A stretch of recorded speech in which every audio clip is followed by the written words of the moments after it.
আমার মতো তোমাদেরও কি আর মিষ্টি সাবু খেতে ভালো লাগছে না? তাহলে সোমবার পুজো দিতে যাওয়ার আগে সাবুগুলো একটু ভিজিয়ে রেখে যাও। বাড়িতে ফিরেই সাবুগুলো জল ঝরিয়ে রাখবে কিন্তু।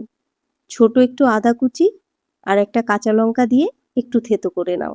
আর ওদিকে কড়াইতে তেল গরম হলে তাতে জিরে, শুকনো লঙ্কা আর তেজপাতা ফোড়ন দিয়ে থেতো করে রাখা আদা আর কাঁচা লঙ্কা দিয়ে ওই যে ছোট ছোট করে কেটে রাখা আলুগুলো দিয়ে তাতে কুচিয়ে রাখা টমেটো কুচিগুলোও দিয়ে দাও।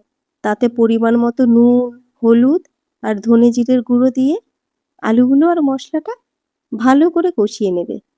আলুগুলো একটু খুন্তি দিয়ে চেপে দেখবে নরম হয়েছে কিনা। নরম হয়ে গেলেই জল ঝরিয়ে রাখা সাবুগুলো দিয়েই নেড়েচেড়ে উপর থেকে সামান্য গরম মশলার গুঁড়ো আর সামান্য ঘি দিয়েই নামিয়ে ফেলবে কিন্তু। বেশি রান্না করতে গেলেই সাবুগুলো গলে যাবে কিন্তু। তখন কিন্তু টেস্ট খারাপ হয়ে যাবে।